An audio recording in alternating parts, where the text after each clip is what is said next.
Okay, Daniel chapter 6. It pleased Darius to set over the kingdom 120 satraps to be over the whole kingdom, and over these 3 governors, of whom Daniel was one, that the satraps might give account to them, so that the king would suffer no loss. Okay, then this Daniel distinguished himself above the governors and satraps, because an excellent spirit was in him, and the king gave thought to setting him over the whole realm. So the governors and satraps sought to find some. See, here comes the jealousy right away. All right. So the governors and satraps sought to find some charge against Daniel concerning the kingdom, but they could find no charge or fault, because he was faithful, nor was there any error or fault found in him. So they tried to catch him in his work, okay? And he really was an excellent employee in this way. He did everything just right, and they couldn't catch him in any way there. So they get moved from plan A to plan B. Here we go. 5. Then these men said, "We shall not find any charge against this Daniel, unless we find it against him concerning the law of his God." Okay, here we got down to the nitty gritty. And how many times does this happen, right? How many times are Christians singled out for their faith? Oh, we'll get them here because we know they can't comply with this, or that.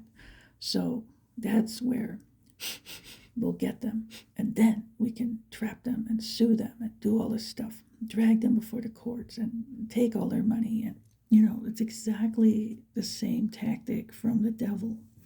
Okay? That's what they plot and plan all the time.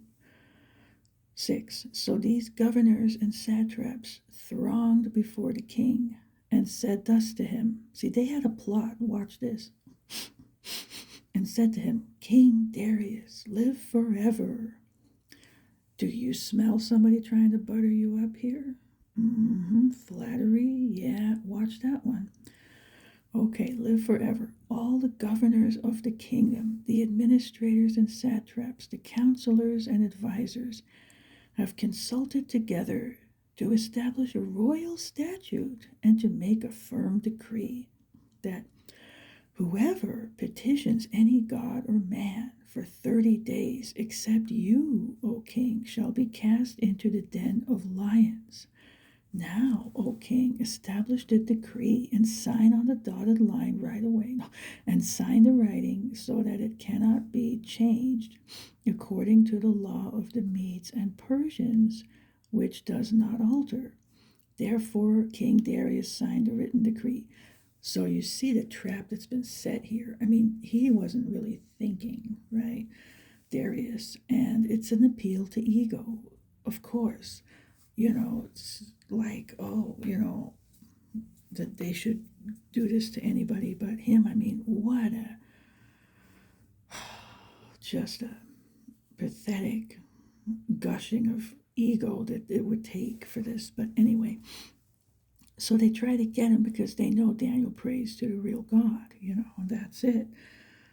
And this is a great example of what is, you'll see. Okay, 10. Now, when Daniel knew that the writing was signed, he went home, and in his upper room, with his windows open towards Jerusalem, he knelt down on his knees 3 times that day and prayed and gave thanks before his God, as was his custom since early days. So he went and did just what he always does, and he continued to do it. And that's what we are supposed to do as Christians, just keep doing what we're supposed to do. And that's it.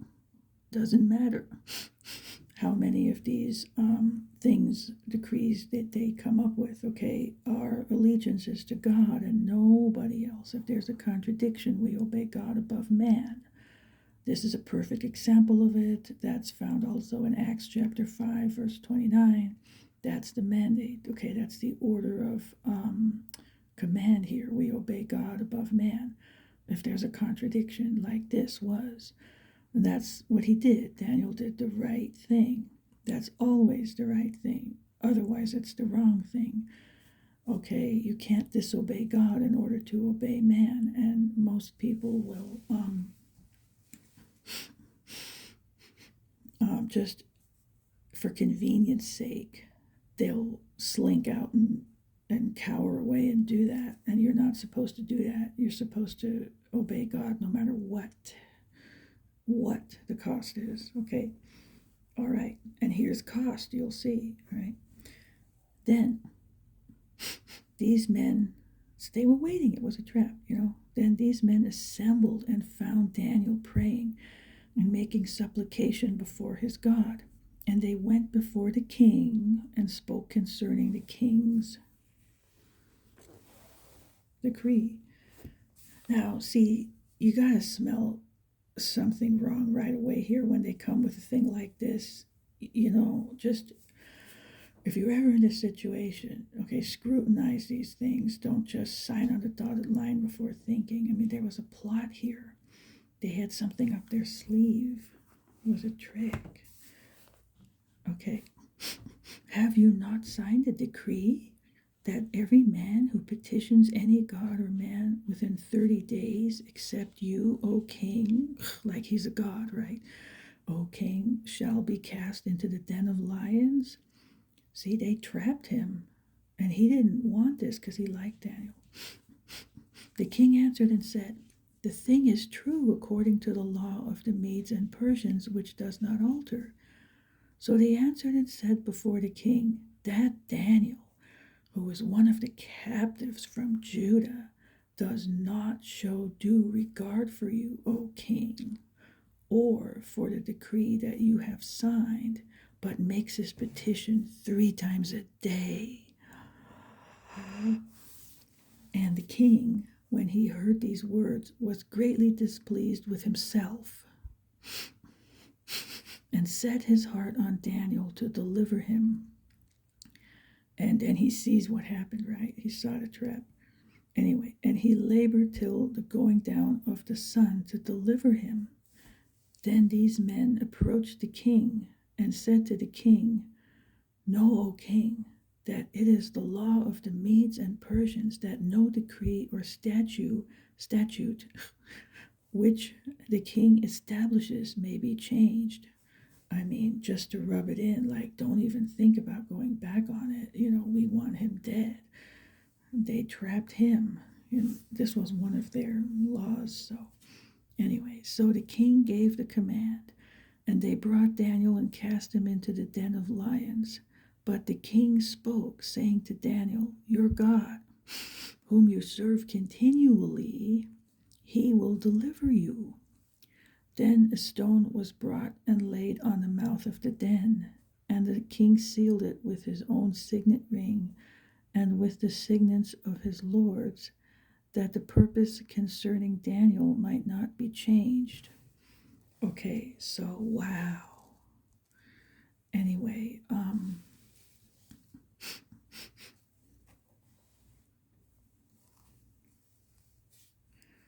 now, I'll come back to this. Now the king went to his palace and spent the night fasting, and no musicians were brought before him, and his sleep went from him. Then the king arose very early in the morning and went in haste to the den of lions. So he was like, oh my gosh, let Daniel be okay. Oh, please, you know, that was his heart, you know, he knew he had been trapped. Anyway, so that's what was going on there. 20. And when he came to the den, he cried out with a lamenting voice to Daniel. The king spoke, saying to Daniel, Daniel, servant of the living God, has your God, whom you serve continually, been able to deliver you from the lions? I mean, I can just hear the, you know, pleading in his voice, like, please let him be alive, you know. 21. Then Daniel said to the king, O king, live forever. My God sent his angel and shut the lions' mouths, so that they have not hurt me, because I was found innocent before him. And also, O king, I have done no wrong before you. I'll come back to that. Now the king was exceedingly glad for him, and commanded, now watch this, and commanded that they should take Daniel up out of the den. So Daniel was taken up out of the den, and no injury whatever was found on him, because he believed in his God. And the king gave the command, and they brought those men who had accused Daniel, and they cast them into the den of lions, them, their children, and their wives. And the lions overpowered them and broke all their bones in pieces before they ever came to the bottom of the den. Then King Darius wrote, To all peoples, nations, and languages that dwell in all the earth, peace be multiplied to you. I make a decree that in every dominion of my kingdom men must tremble and fear before the God of Daniel. So this also worked out for good and a testimony, For he is the living God and steadfast forever. His kingdom is the one which shall not be destroyed, and his dominion shall endure to the end. He delivers and rescues, and he works signs and wonders in heaven and on earth, who has delivered Daniel from the power of the lions. So this Daniel prospered in the reign of Darius and in the reign of Cyrus the Persian. And he comes up later, and there's stuff about him.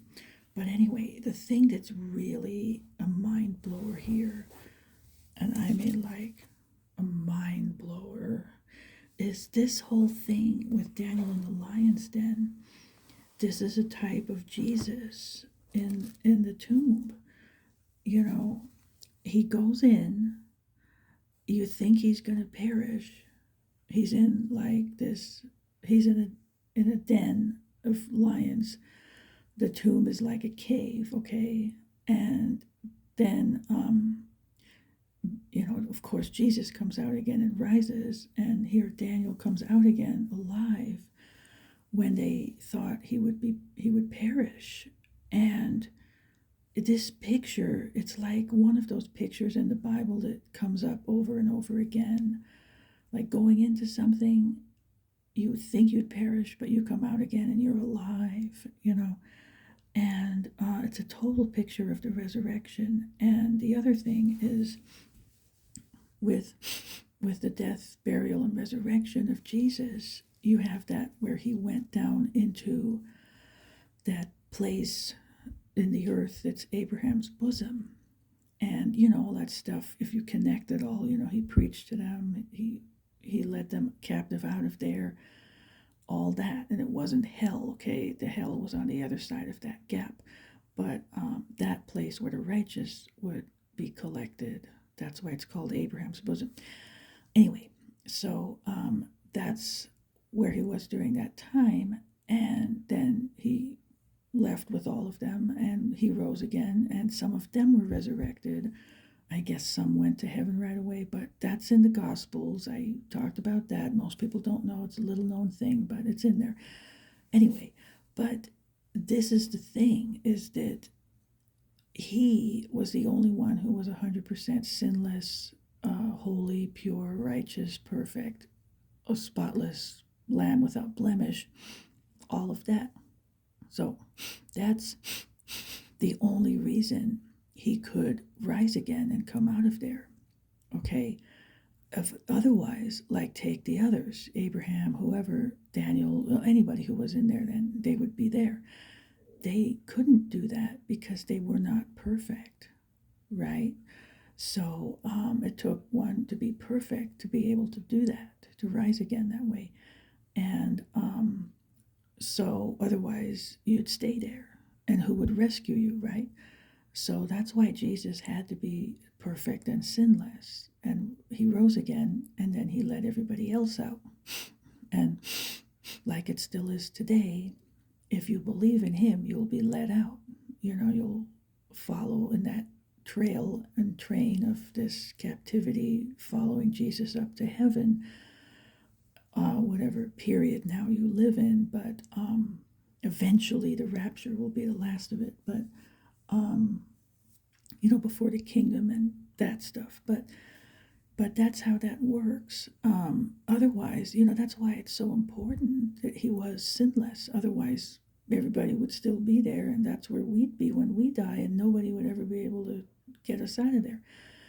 So this is critical, okay? It's highly important. That's why it had to be a sinless, spotless lamb as the sacrifice. So he rose again, and, death couldn't hold him. And that's that whole Bible verse I went over lately. I guess it was in Hosea, where it's like death couldn't hold him. He defeated death. He defeated the grave and all of that by his holiness and righteousness and perfection. And that's the only reason why it made the way open for us to enter in that way. And that's why, like, the veil of the temple was split at his death. All these high priest things were going on. So that's why we can enter and follow in after him. So he made the way open, the way, the truth, the life, all that. And nobody comes to the Father but by him. I mean, it all goes together. It's a puzzle, and it all makes sense. But what's beautiful is, of course, he was holy, and perfect and sinless. But here also, where Daniel says this thing, it's a type of all this, because here, where it says, my God sent his angel and shut the lions' mouths, so that they have not hurt me. So he was unharmed because I was found innocent before him. So, like, he's a type. He was innocent. That's why he was delivered from harm and rescued, and death could not touch him. See? And he came out of the lion's den again. So it's a type of the whole thing with Christ, with the death, burial, and resurrection. And that's why the resurrection happens. Okay. And also, King, I have done no wrong before you. So he's innocent. It's a type of that. And it's just a beautiful thing. So, yeah, there's another place where he's a type of Christ, and I'll get to that soon. But I just wanted to talk about that for, really get into the details of this, because people, they read it, they miss it, they roll right over it. But this is the significance of it all. So, Jesus opened the way into everlasting life for everybody from that time on. These were the Old Testament saints, and then the New Testament saints, of course, and that's it. So the 144,000 is a separate deal, and that's another deal. But anyway, so okay, anybody like that will live in heaven, sure, But okay, now I think that's it about that. What are we on? 18 only. Okay. Well, I'll make this a shorter one, and then I'm going to pick up on 7. So this is going to be just a series of a lot of videos, different lengths for Daniel. I'll be right back.